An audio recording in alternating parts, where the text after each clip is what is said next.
السلام عليكم ورحمة الله تعالى وبركاته. مرحبا بالجميع وتحية إليكم من جديد. برنامج اليوم كالعادة للإجابة عن أسئلة الإخوة والأخوات المتتبعين الأوفياء للقناة.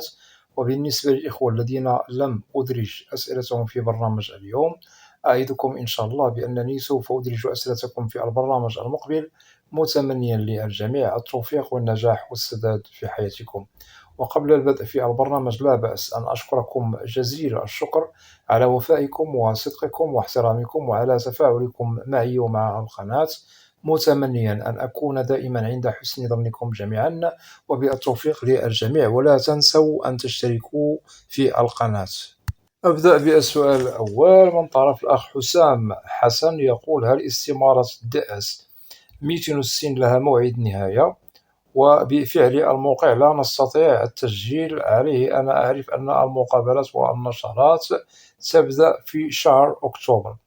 إذن هنا للتأكيد، في حالة أنك مقدم على القرعة الأمريكية لسنة 2025 ولا زلت لم تتوصل أو لا زلت لم تقم بإرسال استمارة DS 260، فننصح لكي ترسلها على الفور وعلى السريع، لأنه في حالة أنك تأخرت أو تعطلت فاعلم بأنه هذه الاستمارة إن لم ترسلها فلن تتمم إجراءات فوزك بالقرعة الأمريكية، أي أنك لن تتمم الإجراءات إلى الأخير للحصول على الفيزا. لأن استمارة DS سبق أننا وضحنا عبر القناة بأن هذه الاستمارة من دونها فلا يمكن للفائز أن يتمم إجراءاته.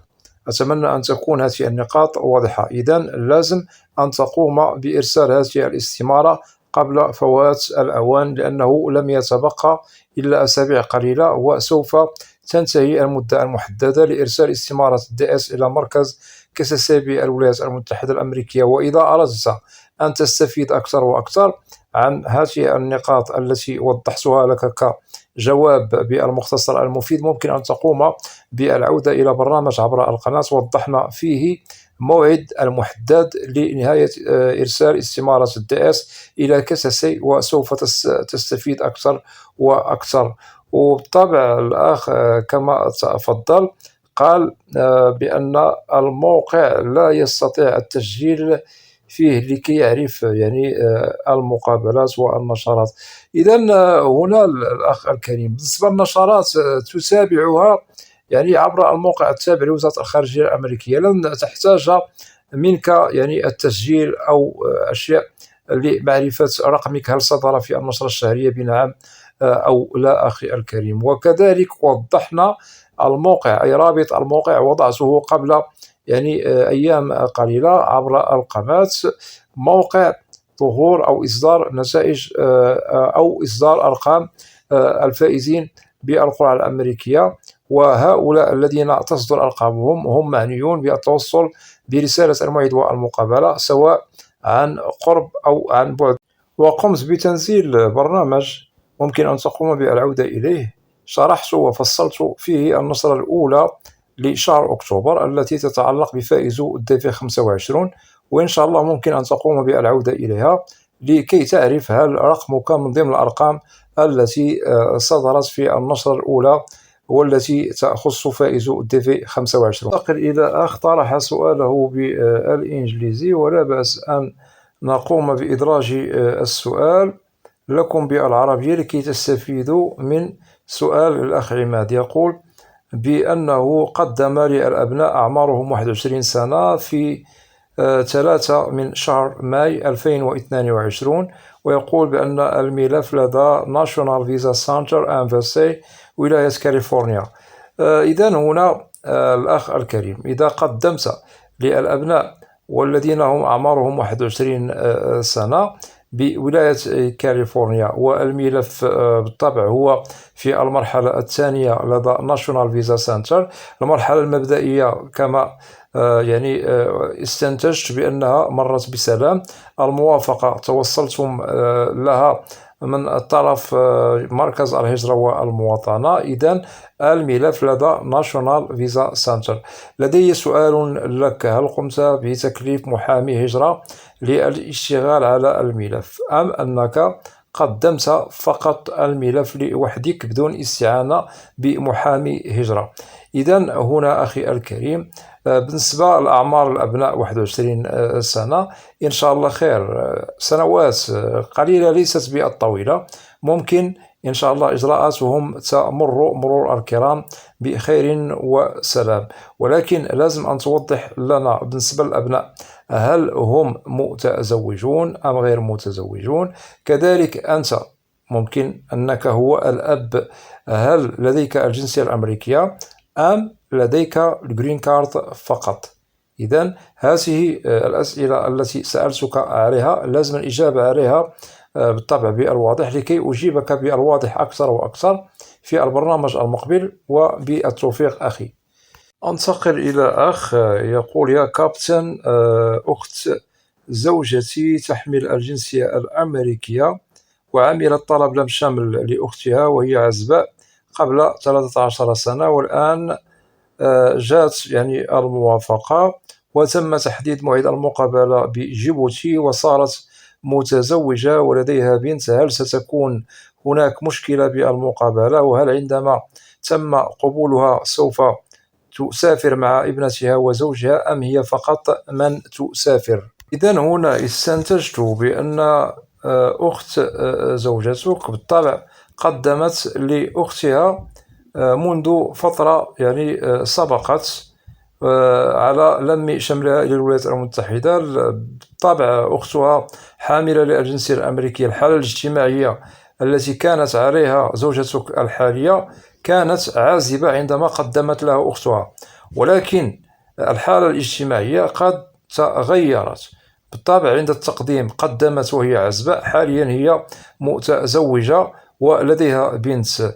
لديكم يعني تساؤل بحكم أن زوجتك لديها يعني المقابلة بجيبوتي لأجل الحصول على الفيزا. السؤال الذي لازم الإجابة عليه بالواضح أكثر وأكثر: متى تزوجت؟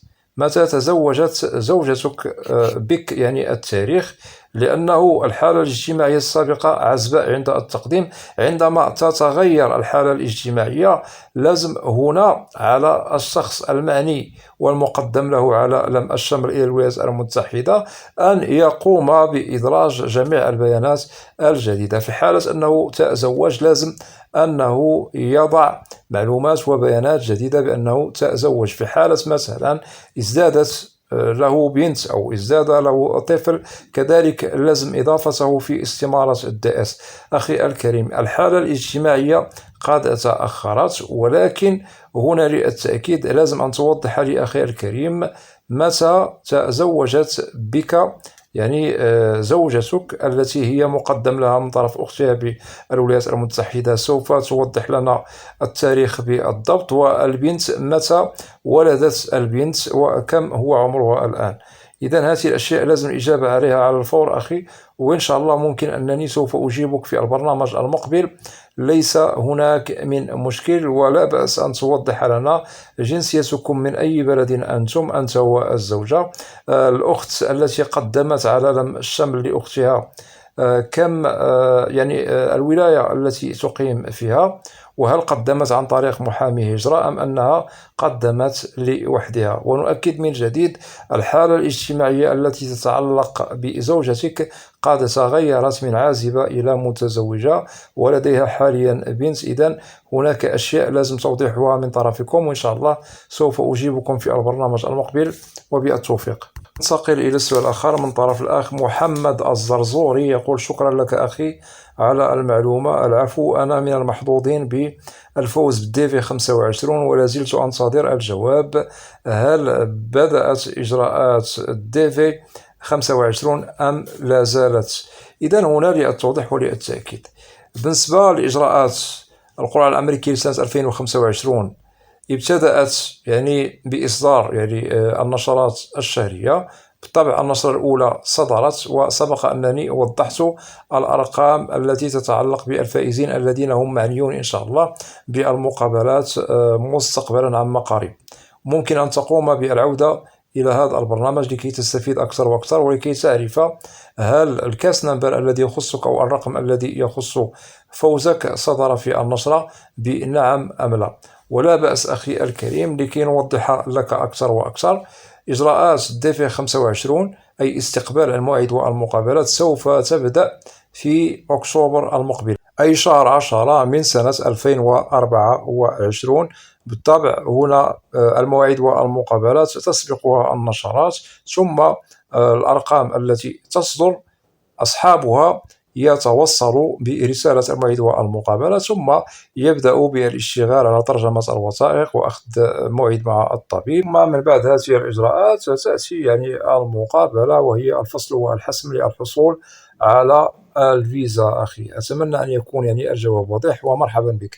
ننتقل إلى أخت لديها تساؤل عن لم شمل الإخوة F4 إلى الولايات المتحدة الأمريكية. إذن هنا سبق أنني وضحت معلومات مهمة عن فئة لم شمل الإخوة إلى الولايات المتحدة. ممكن أن تقومي بالعودة إلى هذه البرامج عبر القناة وسوف تستفيدي أكثر وأكثر. أنتقل الأخ يقول أنا من المغرب، رقمي 53,338. هل من فرصة للتوصل برسالة الموعد والمقابلة؟ وشكرا مسبقا. العفو الأخ العزيز، بالنسبة للنقاط التي تفضلت بها، استنتجت بأنك فائز بديفي 24. تنتظر رسالة الموعد والمقابلة. وسبق أنني وضحت برامج مهمة عبر القناة عن هل هناك من أمل للتوصل برسالة الموعد والمقابلة، بحكم أننا اقتربنا من نهاية استقبال المواعيد والمقابلات، ولن يتبقى إلا أسابيع قليلة. وبالطبع المواعيد سوف تنتهي والمقابلات سوف تنتهي في شهر سبتمبر المقبل، أي شهر 9 30 منه، والذي يأتي مزامنة مع انتهاء السنة المالية بالولايات المتحدة الأمريكية. إذن هنا الأخ الكريم، نتمنى لك في هذه الأيام القليلة المتبقية ممكن أنك تتوصل برسالة الموعد والمقابلة، ولكن نحن لا نجزم أو نؤكد بأنه سوف تتوصل بالموعد بالتأكيد. أتمنى أن يكون الجواب واضح، ومرحبا بك أخي الكريم. وإن شاء الله في حالة مثلا نفرض لم تتمم الإجراءات إلى الأخير، ممكن أنك تقدم على القرعة الأمريكية لسنة 2026 في شهر أكتوبر المقبل من سنة 2024، وبالتوفيق. أنتقل إلى سؤال آخر من طرف الأخ بارك إبراهيم، يقول لو سمحت يا أستاذ جلال، عندي سؤال لحضرتك. رقم نازل في شهر 6 الذي مر، ونحن محولين المقابلة بماليزيا، ولحد الآن لازلنا لم نتوصل بالموعد. ممكن يوصلوا للرقم ماليزيا؟ ربنا يجازيك كل خير، يا ريت الرد. إذن جوابي لك أخي الكريم، استنتجت بأنه أنتم المقابلة حولتموها إلى ماليزيا. ممكن أن توضحوا لنا جنسيتكم من أي بلد أنتم، لكي تتضح لي الجنسية والبلد، وكذلك لكي أعرف القارة التي تنتسبون لها. إذن هنا سبق أنني وضحت بأنه إجراءات DEFI 24 اقتربت من نهايتها، لن يتبقى إلا القليل. وبالطبع أنتم لم توضحوا لنا الكاس نمبر الذي يخصكم. بالطبع الكاس نمبر أكدتم بأنه قد نزل في النشرة. إذن مسألة وقت، ممكن أنكم تتوصلوا برسالة الموعد والمقابلة لأجل إتمام الإجراءات، ولكن أنا لا أجزم أو أؤكد أنكم سوف تتوصلوا بالموعد للتأكيد. لازم أنكم تأخذوا هذه النقاط التي سردتها عليكم بعين الاعتبار وبالحسبان. لا نؤكد لكم بأنكم سوف تتوصلوا برسالة الموعد والمقابلة، ولكن هنا نستبشر خيرا. في الأيام المتبقية ممكن التوصل ما بين قوسين برسالة الموعد والمقابلة عما قريب، وهذا يظل مرهونا بالوقت المتبقي، لأن نهاية إجراءات استقبال الموعد والمقابلات على مستوى القارات سوف ينتهي في شهر سبتمبر المقبل، أي في 30 من شهر 9 لسنة 2024. ونتمنى لكم التوفيق ومرحبا بك. أنتقل إلى الأخ سكاينات، يقول: هل من جديد بخصوص القرعة الأمريكية لسنة 2022؟ إذن هنا سبق أننا وضحنا ليس هناك من مستجدات أو جديد يتعلق بالديفي 22 أخي الكريم، لأنه إجراءات القرعة الأمريكية على العموم عندما تنتهي مزامنة مع نهاية السنة المالية هنا خلاص انتهى الأمر، ليس هناك من جديد. نعم، إجراءات الديفي 22 مرت يعني في تداعيات وإكراهات سبق أننا قد وضحناها سابقا عبر القناة، ولكن حاليا الاشتغال فقط على القرعة الأمريكية لسنة 2024 استقبال المواعيد التي تخصها، وهناك إجراءات تتعلق بالفائزين المعنيين بالقرعة الأمريكية لسنة 2025 والذين إن شاء الله إجراءاتهم على الأبواب، سوف تبدأ مقابلتهم في شهر 10 المقبل أي أكتوبر. أتمنى أخي أن يكون يعني الجواب واضح، ومرحبا بك. انتقل الأخ ديابو، يقول: لحد الآن لم أرسلها. إذن هنا على حسب ما استنتجت ربما الأخ يقصد استمارة الدي اس. إذن هنا في حالة لم ترسل استمارة الدي اس فماذا تنتظر أخي؟ ممكن أنك سوف تضيع عليك فرصة فوزك بالقرعة الأمريكية رغم الفوز، وإن لم ترسل استمارة الدي اس إلى كيساسي فسوف تضيع عليك فرصة إتمام إجراءات إلى الأخير. إذن لن يتبقى إلا يعني أيام أو أسابيع قليلة وسوف تنتهي المدة المحددة لإرسال استمارة الدي اس. وسبق أنني وضحت بأنه استمارة الدي اس تظل من بين يعني أساسيات ما بعد الفوز، لازم إرسالها ما بعد الفوز سواء مباشرة أو ما بعد يعني أسابيع قليلة، ولازم على الفائز أن لا ينتظر إلى أن نصل إلى الوقت المحدد لنهاية إرسال استمارة الدي اس. لازم قبل أخي الكريم، قبل نهاية إرسال استمارة إلى كيساسي أن نشتغل على الفور كإجراء استباقي بدون تأخير وبدون تعطيل. إذن أكدنا لك أخي الكريم، أرسل استمارة الدي اس بدون تعطيل وتأخير، ونتمنى لك التوفيق ومرحبا بك. انتقل الأخ فلاح، يقول: سلام أخي العزيز. وعليكم السلام. أنا من الفائزين في القرعة الأمريكية لسنة 2025، والكاس نمبر هو محصور بين 45,000 و 48,000. لقد أرسلت الدي اس 260 في هذا التاريخ 30/7/2024 بالضبط. هل أرسلتها قبل الوقت المحدد أم سوف تلغى؟ لدي صديق له دراية بالقرعة الأمريكية قال لي بأن آخر أجل حسب الكاس نمبر هو 31/10/2024. هل هذا صحيح أم خطأ؟ وبعبارة أخرى، أدخل رقم الكاس نمبر المشار أعلاه وأعطي له آخر أجل هو 31/10/2024 في موقع الخارجية الأمريكية. هل هذه العملية متوفرة لمعرفة آخر أجل؟ ولكن كنت بجانبه آنذاك أشاهد ماذا يفعل، والسلام. إذن هنا الأخ الكريم سوف أجيبك بالمختصر المفيد بدون إطالة. بالنسبة لإرسال استمارة الدي اس 260، أنت قمت بالذي يجب عليك فعله، أرسلت استمارة الدي اس في وقتها، ليس هناك من مشكل أخي الكريم ولا داعي للقلق. متى ممكن أننا نقلق أو أننا نشك بأن استمارة الدي اس لم نرسلها في الوقت المحدد؟ عندما نصل إلى الوقت المحدد ونجد أنفسنا بأننا لا زلنا لم نرسل استمارة الدي اس، إذن هنا خلاص انتهى الأمر.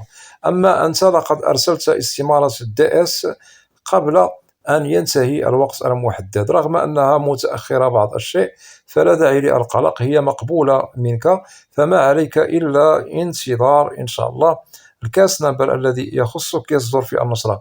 ولكن هنا الأخ فلاح، ممكن أن توضح لنا جنسيتك، من أي بلد أنت، وكذلك توضح لنا هل أنت متزوج أم غير متزوج، وإن شاء الله ممكن أنني سوف أجيبك في البرنامج المقبل، ولا داعي للقلق ولا داعي للإنصات لأشخاص ربما أنه ليس له دراية ويقول لك أنه لديه دراية وسوف يقلقك هذا الشيء. إذا أنا وضحت لك على حسب معرفتي الشخصية بالهجرة والمهاجر إلى الولايات المتحدة الأمريكية بأنك أرسلت استمارة DS في الوقت المناسب، رغم أن هناك بعض التأخير، ولكن المهم لدينا هو أنك أرسلتها قبل الوقت المحدد لنهاية إرسال استمارة DS إلى كساسي. أتمنى أن يكون الجواب واضح، ومرحبا بك.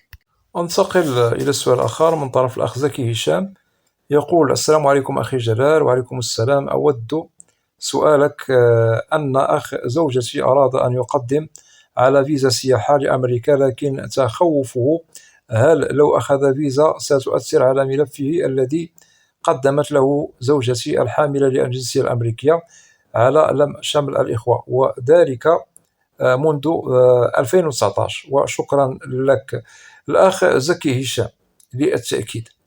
المهم لدينا هو عندما مثلا سوف يقدم أخو الزوجة على فيزا سياحة أن يحترم هذه الفئة من فيزا السياحة إلى الولايات المتحدة، لأنها تعتبر فيزا مؤقتة، لازم أن يدخل بها إلى الولايات المتحدة ولازم العودة إلى بلده الأم.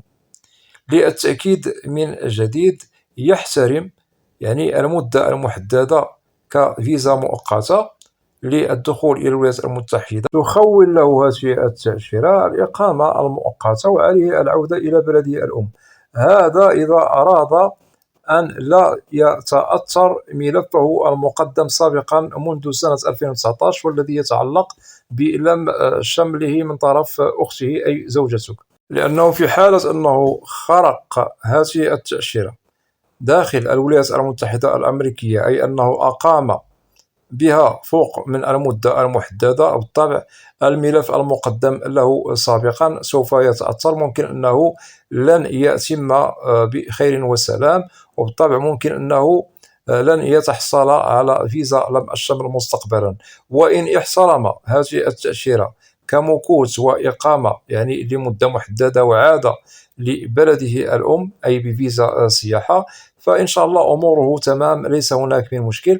واعلم أخي زكي هشام أنه يوم الموعد والمقابلة في حالة أن الأمور هي بسلام، مضت بسلام ودخل بفيزا سياحة ومن بعد عاد لبلده الأم أي المغرب وتوصل برسالة الموعد والمقابلة، فأمام ضابط الهجرة بالطبع هم يعرفون جميع الملفات أو الأسماء المتعلقة بكل ملف، سواء مقدم على فيزا سياحة أو مقدم مثلا على هجرة لم شمل الإخوة. هنا ضابط الهجرة سوف يطلع لديه بأن هذا الشخص سبق أنه دخل بفيزا سياحة إلى الولايات المتحدة، وبالطبع هذا الشخص عاد لبلده الأم المغرب، أي أنه احترم هذه التأشيرة.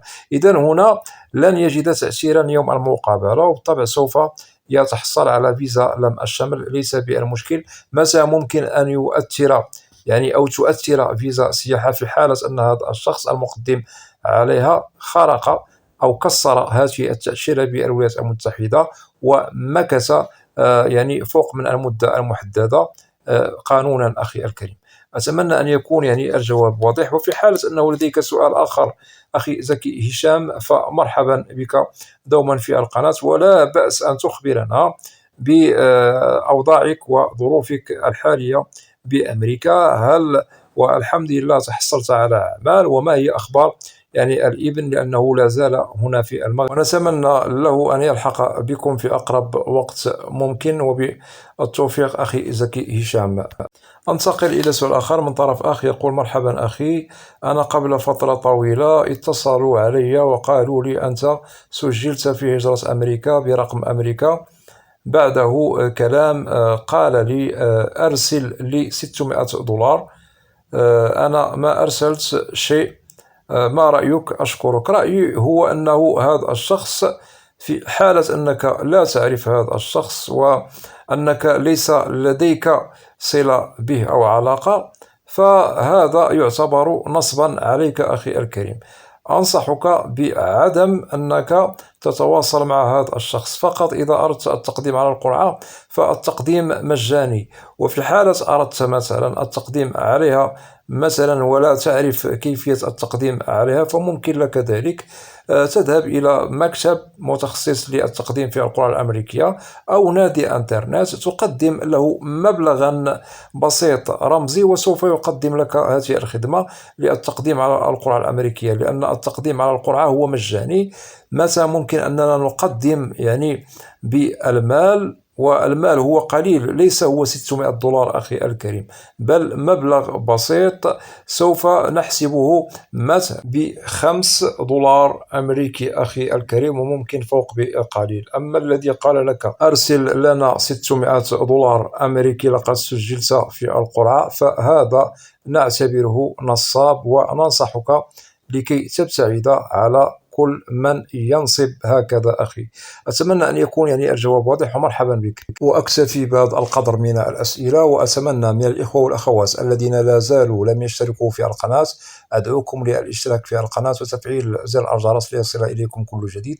ولا تنسوا أن تدعمونا دائما باللايك لكي نصل إلى أكبر نسبة من المشاهدة. وبالنسبة للقناة محتواها كامل وشامل عن الهجرة والمهاجر إلى الولايات المتحدة الأمريكية بشكل عام وكتعريف. وإذا لديكم أسئلة ممكن طرحها كتعليق عبر القناة، وسوف تجد الإجابة عبر البرنامج المعروف في القناة، برنامج أسئلة وأجوبة، لأنني لا أستثني منكم أحدا. وأود أن أشكر جزيل الشكر كل الإخوة والأخوات الذين يقومون بوضع تعاليق محترمة. مرحب بكم جميعا بأسمائكم، وإلى لقاء قريب بإذن الله، والسلام عليكم ورحمة الله تعالى وبركاته.